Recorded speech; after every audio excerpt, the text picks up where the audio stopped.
Hello, and welcome back to Close Calls with California Poison Control System. I'm Dr. Race Vora with the Fresno Madera Division of California Poison Control, joined by my co-host, Dr. Cyrus Rangan, also with California Poison Control.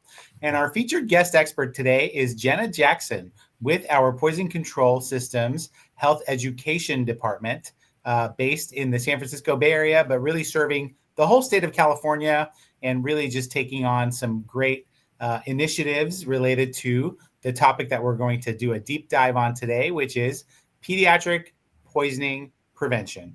So I'll start first with Dr. Rangan. You are a pediatrician and a pediatric toxicologist. Why is this such an important and significant aspect of what we do here at Poison Control?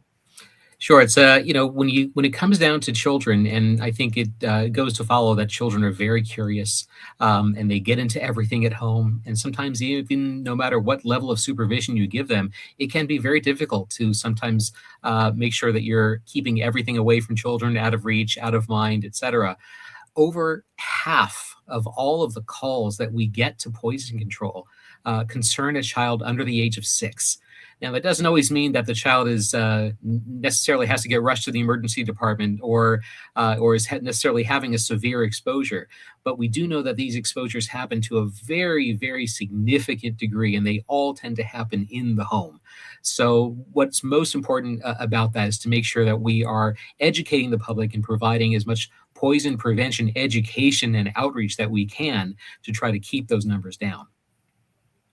Great, thank you. Jenna, your work as a health education specialist is a little bit different than what we usually talk about, which is the work that we do on our call center with our 1-800 number hotlines. But your work is just equally important because you're really there on the front lines of poisoning prevention.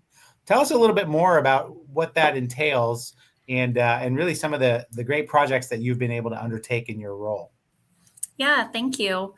Well, our health education program with the California Poison Control is really dedicated to getting the word out to the public around the state that our poison hotline exists. It's very important for parents to have that number when they need it, and they can call anytime for general questions or emergency situations, and someone is going to be there on the line helping to answer their questions. So a lot of the work that we do is outreach to the public and also partnerships around the state for people working with these more vulnerable populations. As Dr. Rangan mentioned, some of those populations are young children that often get exposed at a higher rate to poisons. And one of the projects that we have been working on is a book called Spot the Ick. This was a fun project put on by and produced by CPCS. And we wanted kids to be able to learn about poisons and toxic substances that are commonly found in and around the home environment, specifically here in California.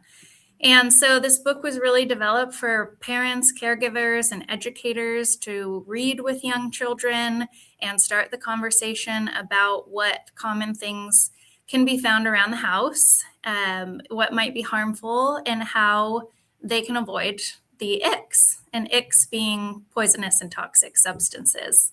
And I do just want to mention, if you don't have this book, we are planning on putting this on our website, calpoison.org, as a electronic flip book.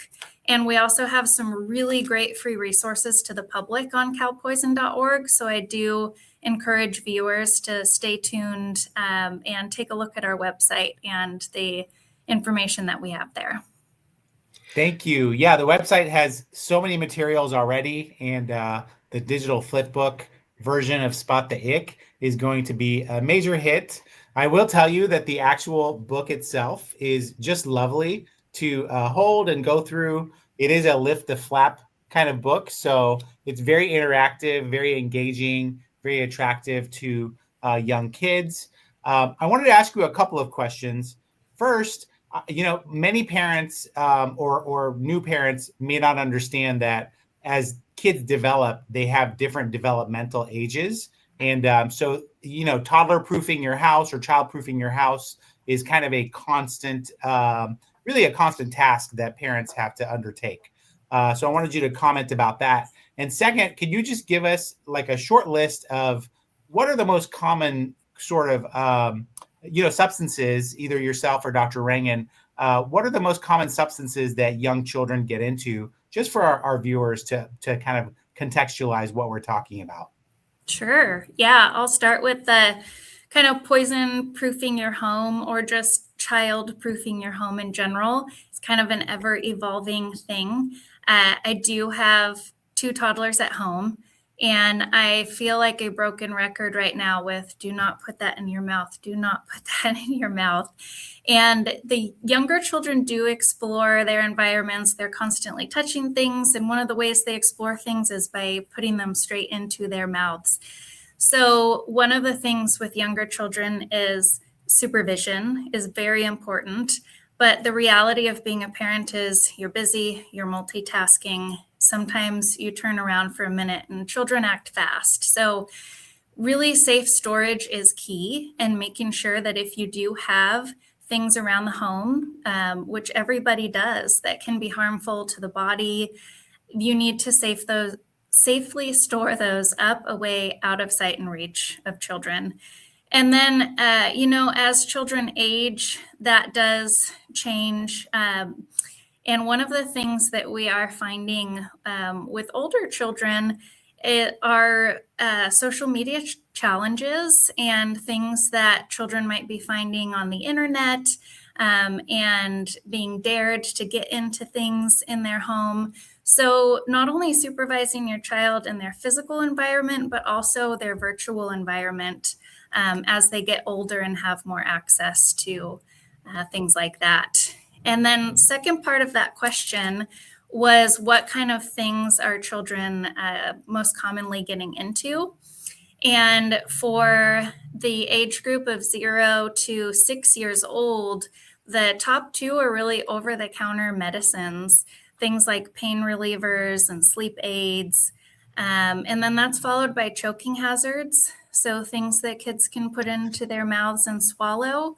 And then also creams and balms found around the home, and hand sanitizers. These actually have a high alcohol content and can cause alcohol poisoning even with a small amount. So these are the types of things that's important to know. If you do have these around the home, you need to be storing them safely. As a pediatric provider myself, one of the things I think that you touched on that we also touch on when we're treating kids for medical conditions is that we always want to make sure that the parents are part of the medical team, so to speak, and make sure that they're armed with information so they can help take care of that child at home. I imagine that in your field, in terms of educating families, that you want to make the parents part of that education team. So what are some of those tips that you give to parents so that they can then translate those tips to their children to have the most effective poison prevention at home? Yeah, thank you. That's a great question. And one of the big take-home messages for us with talking with parents is that children love to imitate adults. And particularly, we know medicine is a very dangerous exposure that kids can have. So to avoid taking medicine in front of their children and avoid calling medicine candy, because that will entice children to want to put those into their mouths as well. And then switching gears when talking to kids about medicine, it's important for them to know that medicine can look like candy. And taking medicine when you're not sick can really hurt your body. So make sure to check with an adult before putting anything into your mouth. Great tips. Let's wrap up this session with some key takeaways, and maybe you can walk us through just, a couple of safety tips that you want our viewers to understand about pediatric poisoning prevention. Yeah, so the first is to supervise children at all times, and then safely store the things that you have around your home. Safe storage is up, away, out of sight and reach of children, and also preferably locked, because like Dr. Rangan mentioned, child resistant isn't always child proof. Make sure to store items safely in their original containers as well. And then if you do have unused or expired medication around the home, make sure to properly or safely discard of those, and also chemicals around the home environment. Great, wonderful information. Thank you again for all that you do and for coming on and sharing your best practices and insights and experiences. As always, for our viewers, we have a number of our team members standing by to help answer your questions related to poison overdose and pediatric hazards. You can always call us 24 hours a day, 7 days a week at 1-800-222-1222.